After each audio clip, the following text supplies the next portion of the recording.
कि आप अपने जीवन का जब पूरा करेंगे समय, तो वो किसी धार्मिक तीर्थ स्थान पे ही आपका जीवन समय पूरा होगा। आयु आपकी पर्याप्त मात्रा में है। 91 साल 3 महीना 7 दिन आपकी पूरी आयु बनती है। ईश्वर की कृपा से आपके पास इतना अन्न धन रहेगा कि आप अपने स्वयं का तो जीविकोपार्जन कर ही पाएंगे, लेकिन कोई अभ्यागत आ जाए, कोई अतिथि आ जाए, तो उसका भी स्वागत आप कर पाने में संभव होंगे और जीवन पर्यंत आप संतों की सेवा में लगे रहेंगे। आपकी मणिबंध रेखा ऐसी बोलती है कि संतों की सेवा में लगे रहेंगे और अपना जीवन आप उसी में निकालेंगे। रही बात घर मकान की, तो वो सब चीजें नगण्य हैं आपके लिए। घर मकान तो जितना आप चाहें बना सकते हैं, लेकिन उसका महत्व तो आपके जीवन काल में कोई रह नहीं जाएगा। आपके आय का स्रोत बड़ा रहेगा और आकाश वृत्ति रहेगी आपकी। आकस्मिक धन लाभ आपको होता रहेगा। ऐसा नहीं है कि कोई रोजगार हो, कोई व्यापार हो, कोई नौकरी हो, इस तरह के पेशे से आपको लाभ मिले। आपको अकस्मात लाभ मिलेगा और आप जन सेवा भी बहुत बड़े रूप में कर पाएंगे, ऐसा आपके हाथ में योग बनता है। राधे राधे दोस्तों, इस समय मैं श्री पावन धाम अयोध्या में हूँ। और दोस्तों, जैसा कि आप जानते हैं कि अयोध्या में हर घर में संत हैं, हर घर में महात्मा है। तो दोस्तों, आज हम ऐसे दिव्य स्थान पर हैं कि और अब की दोबारा अयोध्या आने का कारण भी बने। महाराज जी खुद हमको फ़ोन किए, महाराज जी बुलाए कि अयोध्या में आप हैं कि कहाँ हैं। तो हमने कहा कि नहीं महाराज जी, मैं तो वापस आ गया हूँ गोरखपुर। तो महाराज जी कहे कि अयोध्या में फिर अगर कभी आना हो तो आइए, यहाँ अच्छे अच्छे संत हैं और यहाँ वीडियो बनाइएगा। तो दोस्तों, यहाँ आने के बाद पहले तो फ़ोन से ही बात हुई थी, लेकिन यहाँ आने के बाद जब महाराज जी से मिला तो महाराज जी के बारे में जानकारी हुई। महाराज जी रहते तो हैं हम लोगों के तरह से ही इसी बेस में, लेकिन महाराज जी बहुत अच्छे भजनानंदी और बहुत अच्छे तपस्वी हैं। महाराज जी के दिनचर्या की बात की जाए तो रात के 9:30 बजे से सुबह 3 बजे तक तपस्या करते हैं, साधना करते हैं। 3:30 से 3:30 4 के बाद सोते हैं, सुबह 9 बजे उठते हैं। 1 घंटे में ही अपना सारा काम करते हैं, स्नान ध्यान करके फिर खाली एक चाय पिएंगे। उसके बाद 10 बजे से दिन के 1 बजे तक फिर साधना में बैठ जाते हैं। तो दोस्तों, महाराज जी ऐसे तपस्वी हैं। और एक सबसे दिव्य बात आपको बताना चाहेंगे कि महाराज जी का जो ये मंदिर दिखाई दे रहा है माता रानी का, माता रानी महाराज जी के वहाँ खुद चल करके आई है। और माता जी को लेकर के कोई आए और यहाँ पहुँचाए, महाराज जी को अंदर आकर के बताए कि महाराज जी कोई आपके वहाँ आया है। बताए कि माँ आई हैं। तो महाराज जी कहे कि माँ आई हैं तो अंदर ले आओ। महाराज जी पहले नहीं समझे, फिर उसके बाद वो माँ की मूर्ति लेकर के आए और अंदर पहुँचाए। उसके बाद वह सज्जन यहाँ से चले गए और फिर दोबारा आज तक नहीं आए। यह नहीं पता है कि कौन पहुँचाया। तो इसलिए यह सिद्ध होता है कि माँ खुद चल करके महाराज जी के वहाँ आई थी। और दोस्तों, महाराज जी माता के उपासक हैं, माता जी की साधना करते हैं।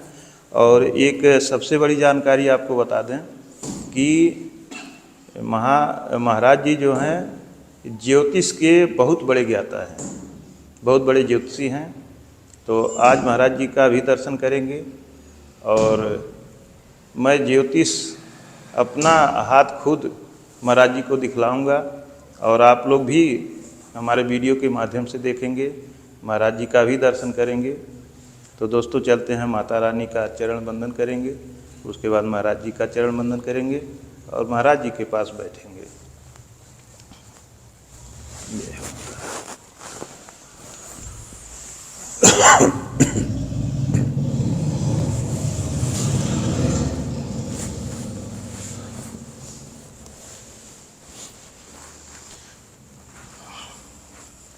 महाराज। और दोस्तों, ये जो शाल आप देख रहे हैं, महाराज जी भी अपने ऊपर ओढ़े हुए हैं और हम दोनों लोगों के लिए महाराज जी उपहार दिए हैं। कहे हैं कि ये शाल जो है आपकी सुरक्षा करेगी और इसको सदा अपने साथ रखिएगा। महाराज जी, अब इसके बाद हम चाह रहे हैं कि आप हमारा भी हाथ देखें एक बार और कुछ ज्योतिष विद्या के बारे में भी लोगों को बताएं, लोगों को अवगत कराएं, लोग जानें विद्या के बारे में। और महाराज जी के एक से एक बड़े से बड़े अधिकारी IAS PCS भी शिष्य हैं जो महाराज जी के पास आते हैं। देश विदेश में भी बड़े अच्छे अच्छे लोग बैठे हैं जो बड़े पदों पे हैं। तो महाराज जी, कहाँ से शुरुआत किया जाए? देखिए, ज्योतिष विद्या तो महासमुद्र है जी। अगर कोई ये मान के चले कि हम उसमें पूरी तरह से पारंगत हो गए हैं तो ये तो कहना अतिशयोक्ति होगी जी। क्योंकि पूरी तरह से पारंगत तो कोई हो ही नहीं सकता। जी। और ये जो ज्योतिष विद्या हमें मिली, ये हमारे गुरु जी की कृपा थी, या जो भी हम पूजा उपासना करते हैं या अनुष्ठान करते हैं, जब तब करते हैं, ये सब हमारे गुरु जी की कृपा है, माता जी की कृपा है। उन्हीं की कृपा के आधार पे हम जो कर पाते हैं या करने में सक्षम उन्होंने बनाया है, करते हैं। बाकी हमारी क्या है और किसी की क्या बिसात है कि माता जी का कोई उपासना कर पाए। वो जब चाहेंगी तभी कोई कर सकता है और अपने चाहने से तो कुछ नहीं हो पाएगा। लेकिन हाँ, आप जो भी जानना चाहते हैं अपना हाथ दिखाइए, दाहिना हाथ दिखाइए और दिखा करके जो भी पूछना चाहते हैं पूछिए, हम आपको बताते हैं।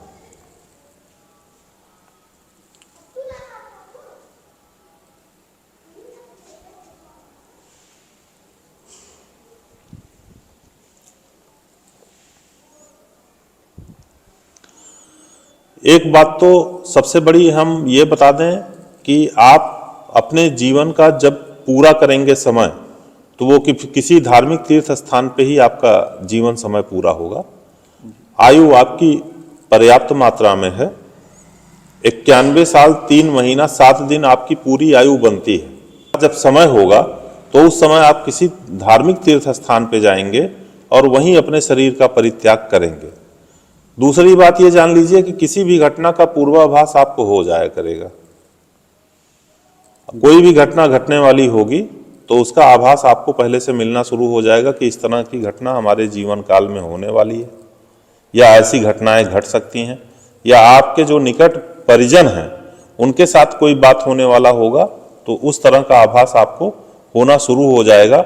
और इस तरह का आभास आपको होना शुरू हुआ होगा जब आपकी उम्र 17 साल की थी,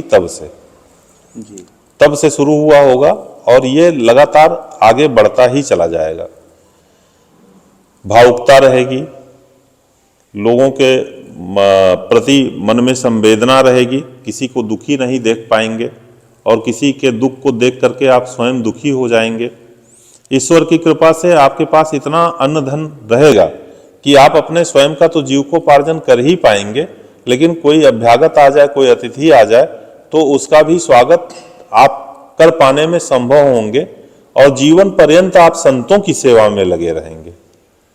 आपकी मणिबंध रेखा ऐसी बोलती है कि संतों की सेवा में लगे रहेंगे और अपना जीवन आप उसी में निकालेंगे। रही बात घर मकान की, तो वो सब चीजें नगण्य हैं आपके लिए। घर मकान तो जितना आप चाहें बना सकते हैं, लेकिन उसका महत्व तो आपके जीवन काल में कोई रह नहीं जाएगा।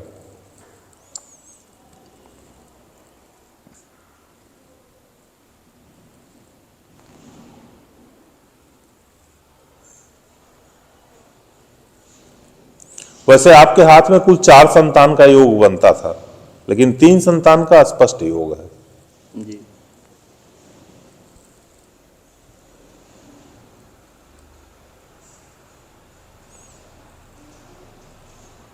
और भी जो कुछ जानकारी आप करना चाहें पूछिए।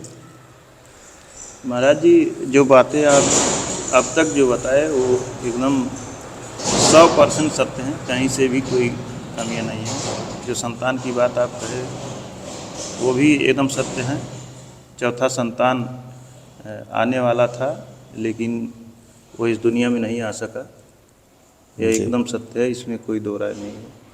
और महाराज जी, जो मकान की आप बात कहे जो लोग मुझे जानते होंगे, मेरे करीबी वीडियो देखेंगे, नहीं तो कोई भी मेरे घर जा सकता है।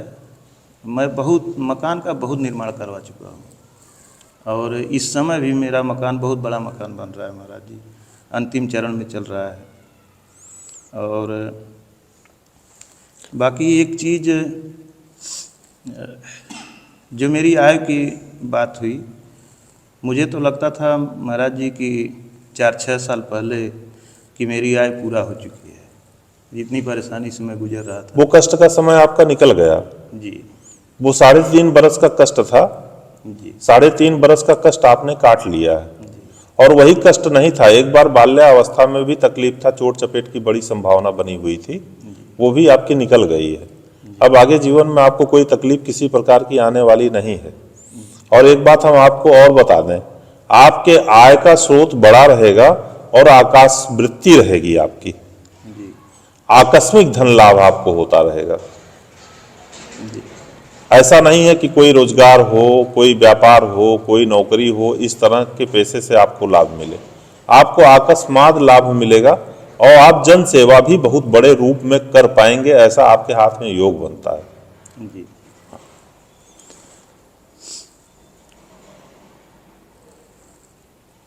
और ये चीज़ें महाराज जी हम चाहते भी हैं। मैं हमेशा सोचता हूँ कि हे भगवान, मेरे पास कितना धन रहे कि मैं किसी को दुखी न देख सकूं, सबकी मदद कर सकूं। ये बात तो हमने पहले ही बता दिया है जी कि आप कभी किसी को दुखी नहीं देख पाएंगे, जी और जितना आपसे संभव हो पाएगा उतना आप प्रयत्न करेंगे कि उस व्यक्ति के दुख में सम्मिलित होकर के और उसकी सहायता करें। जी ये जीवन पर्यंत आपके रहेगी। और इन्हीं सबका प्रभाव रहा कि आप बड़ी से बड़ी बीमारियों को पार कर पाए। जी लोगों का आशीर्वाद रहा, संतों की कृपा रही, जी भगवान की असीम कृपा रही कि आप उससे निकल करके बाहर हो गए। जी गुरुदेव, एकदम सत्य है कि मैं मौत के मुहाने पर खड़ा था और संत की ही कृपा है कि मैं आज जिंदा हूँ। डॉक्टर भी लगभग जवाब दे रहे थे, लेकिन मैं पूरी तरह से स्वस्थ हूँ, सबके सामने हूँ। तो ये संत की ही कृपा है, इसीलिए मैं संत के पीछे भागता हूँ, संत का दर्शन करता हूँ, संत से आशीर्वाद लेता हूँ, यही कारण है। और ये जीवन पर्यंत आपके चलता रहेगा। आपके जीवन में न अब मकान की अहम भूमिका होगी, न धन की अहम भूमिका होगी। संतों की सेवा और संतों के पास जाने की इच्छा हमेशा बलवती रहेगी और आप उन्हीं के बीच में विचरण करते रहेंगे और आपका पूरा जीवन ऐसे ही बीत जाएगा। जी प्रभु, मैं यही चाहता भी हूँ। मकान मेरे पास भले बहुत है, पर्याप्त है, बहुत नहीं कह सकता हूँ, पर्याप्त है और अभी भी बनता ही जा रहा है। लेकिन वास्तव में महाराज जी, पूरे मकान में मैं कमरों का, छोटे छोटे बच्चे हंसी मजाक में कहते हैं पापा मेरा ये कमरा है और बड़े पापा मेरा वो कमरा है, उनका वो कमरा, लेकिन पूरे घर में कहीं मैं मेरा ये नहीं है कि मेरा ये कमरा रहेगा, मैं यहाँ रहूँगा। और कभी सोचता भी नहीं हूँ कि मकान है क्या है, कहाँ है, कैसे है, मेरा है कि किसका है, कभी नहीं सोचता।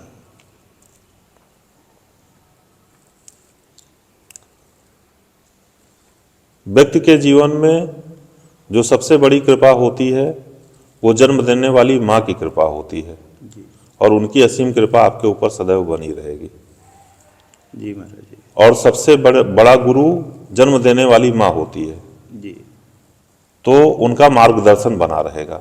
जी और सबसे बड़े ईश्वर के रूप में अगर देखा जाए तो जन्म देने वाली माँ होती है, उनका आशीर्वाद आपको सदैव मिलता रहेगा। ये चीज़ आपके हाथ में बड़ी अच्छी है, बड़ा सुंदर है और जी। लंबे समय तक आपको अपने माँ का सानिध्य मिलता रहेगा। महाराज जी, यही मैं पूछने जा रहा था कि मेरी माँ हमेशा स्वस्थ रहेंगी, यही चाहता हूँ। आपकी माँ हमेशा स्वस्थ रहेंगी जी और एक लंबे समय तक आपका मार्गदर्शन करती रहेंगी और लंबे समय तक आपके साथ में रहेंगी। जी। आपके हाथ में बड़ा सुंदर योग है और बड़ा अच्छा योग है। और महाराज जी, मेरे भाइयों के साथ और भाइयों से सदैव लगाव बना रहेगा, जी उनसे सहयोग भी मिलता रहेगा जी और आप भी उनका सहयोग करते रहेंगे। आप लोगों के जीवन पर्यंत जो है भाइयों से किसी प्रकार की कोई विघ्न बाधा भाइयों के बीच में नहीं आने पाएगी, जी। न कोई मतभेद होगा। जो आज कलयुग का प्रभाव चल रहा है उससे आपका परिवार परे रहेगा, जी उसमें आप लोग नहीं फंसेंगे और बड़े अच्छे से प्रेम सौहार्द के साथ आप लोगों का जीवन व्यतीत होगा। और महाराज जी, अब मैं संतान सुख के बारे में जानना चाहूँगा कि संतानें कैसी होंगी। आपकी संतानें अच्छी होंगी जी और सबसे ज़्यादा लगाव आपको अपनी पुत्री से होगा जी और पुत्री से बेहद लगाव रहेगा। और वैसे तो आप अपने सब संतान से लगाव रखेंगे, लेकिन पुत्री की तरफ झुकाव आपका ज़्यादा रहेगा और आपकी पुत्री भी आपकी तरफ अपना झुकाव काफ़ी रखेगी, अपने पिता के को ही अपना मार्गदर्शक मानेगी, अपना एक तरह से कहा जाए कि जो लोग मानते हैं कि हमारा आदर्श कौन है, तो वो अपने पिता को ही अपना आदर्श मानेगी। जी हाँ,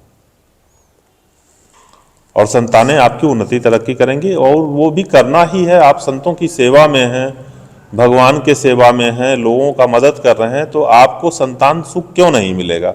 आपका संतान सुख तो होना ही होना है और वो सब तरक्की करेंगे ही। इसके लिए तो आप एकदम निश्चिंत रहिए। जी विधाता भाग्य भी बदल देते हैं कर्म के अनुसार। आप इतना अच्छा कर्म कर रहे हैं तो विधाता भाग्य बदलेंगे जी और संतान आपकी सब अच्छी रहेंगे और सुखद परिवार रहेगा आपका। संतान से सुखी रहेंगे, पत्नी से सुखी रहेंगे, परिवार से सुखी रहेंगे, इन सब तरफ से आप एकदम पूरी तरह से सुखी रहेंगे और सुखी जीवन व्यतीत करेंगे। जानवरों से सावधान रहिएगा, जी नदी में गहरे जल में कभी मत जाइएगा। जी अगर स्नान करने भी जाना हो तो नदी के किनारे ही स्नान करके निकल आइएगा, गहरे जल में जाने का प्रयास मत करिएगा, क्योंकि डूबने का भय बन सकता है। और अगर कभी कोई विषैला जानवर काटता है या नाखून वगैरह लगा लेता है तो डॉक्टर से परामर्श करके थोड़ा इलाज करा लीजिएगा, क्योंकि इन दोनों से खतरा है। राहु के पर्वत पे आपके क्रॉस बना हुआ है, तो राहु पर्वत पे क्रॉस बनता है तो विषैले जीव और जल से नुकसान होने की संभावना बनी रहती है। और राहु से चंद्रमा की तरफ उसका दबाव है तो जल से भी प्रभाव बना रहेगा और जहरीले जानवर से भी का दुष्प्रभाव आपके हाथ में दिखता है। इन सब चीज़ों से बच करके रहिएगा तो अच्छा रहेगा। बाकी आपके हाथ में सब ठीक है। एक बात हम आपको बता दें, कभी आप किसी के सामने झुकेंगे नहीं, कभी झूठ नहीं बोलेंगे, सच बोलेंगे, आत्मस्वाभिमानी होंगे। आप अपने स्वाभिमान को कभी किसी के सामने नहीं गिराएंगे। संतों की बात छोड़ दीजिए, संतों के लिए नहीं ये लागू होता, क्योंकि संतों के सामने तो जाने पे सबको अपना स्वाभिमान किनारे रख देना पड़ता है। जी लेकिन समाज में आप अपने आत्म स्वाभिमान को लेकर के जिएंगे और उसी स्वाभिमान के तहत आप बने रहेंगे, तो यश, कीर्ति, वैभव, धन, लक्ष्मी सब कुछ आपको प्राप्त होगी और वो समय आपका चल रहा और जीवन पर्यंत चलता रहेगा।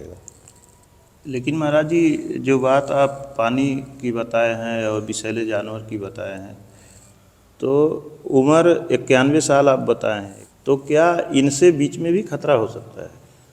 जैसे डूबने का भय होता, आदमी डूब रहा हो कोई बचा ले, जी तो इस तरह की स्थिति क्यों आने दिया जाए? जी जानवर काट ले, जहर फैल जाए तो जाकर के इलाज कराए, तो इससे अच्छा पहले ही जाकर के परामर्श ले लें। जी मृत्यु नहीं होगी, जी लेकिन कष्ट होगा, तकलीफ होगा, कठिनाई आ सकती है। कठिनाई आ सकती, इसलिए सावधानी बरतने के लिए हमने बोला। जी। लेकिन महाराज जी, मैं जंगल पहाड़ में संत की खोज में निकल देता हूँ, तो ऐसे जगह पे तो जानवर भी होते हैं, लेकिन मैं बिना डरे चल देता हूँ, सोचता ही नहीं हूँ। जब संतों के बीच में जाएंगे तो आपको इस तरह की कोई तकलीफ नहीं होगी। जी ये सामान्य जगह पे रहने पे और सामान्य जन लोगों के बीच में रहने पे इस तरह की दिक्कतें आ सकती हैं। संतों के बीच में जाएंगे तो भगवान रक्षा करते हैं और ये दुष्प्रभाव आपको लागू नहीं होगा, क्योंकि संतों के पास जाने पे राहु का दुष्प्रभाव नहीं होता जी और राहु प्रभावहीन हो जाता है, तो इसलिए उस समय तो आपको कोई तकलीफ नहीं होगी।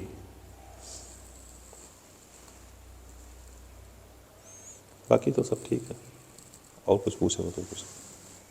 दोस्तों, महाराज जी जितनी भी जानकारी बताए हैं, पिछली जानकारी जो महाराज जी बताए हैं, सारी जानकारी 100% सत्य है।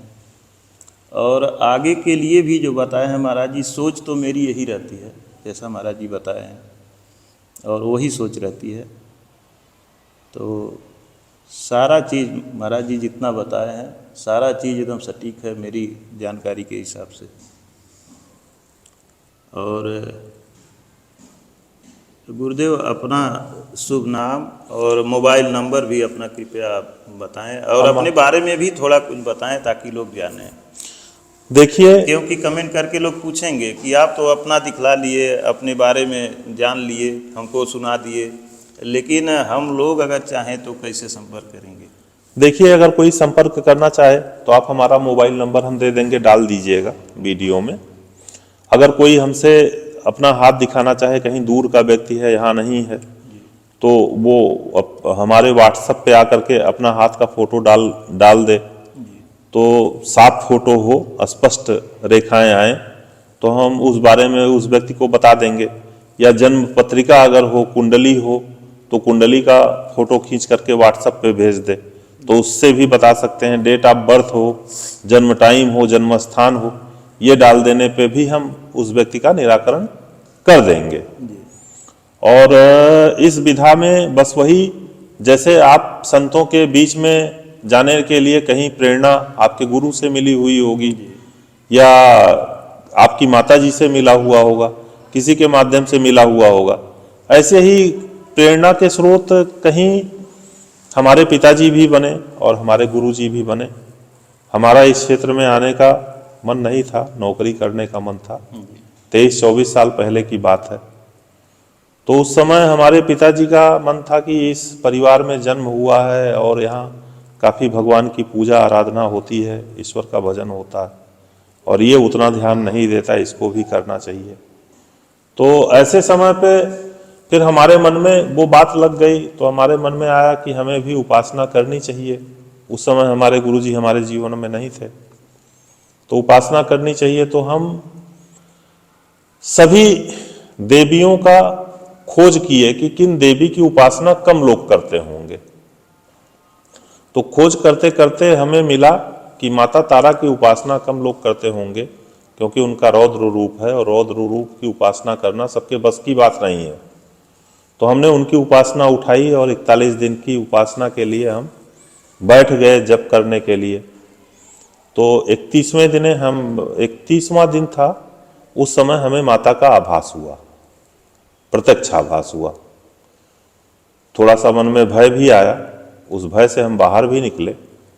32वें दिन उनका स्पष्ट हमारे उपासना के समय पे ही उनकी अनुभूति हुई कि वो हमारे पास आ गई। तो 32वें दिन के क्रम तक हम गए, और उस समय हमारे परिवार के लोग जब इस बात को जान पाए कि इस तरह की स्थिति हमारे साथ हो रही है, तो उन लोगों ने कहा कि नहीं, जब तक कोई गुरु ना हो तब तक उपासना नहीं करनी चाहिए, क्योंकि अगर कहीं बीच में फंस जाओगे तो कौन उबारेगा। तो उन लोगों ने बंद करा दिया।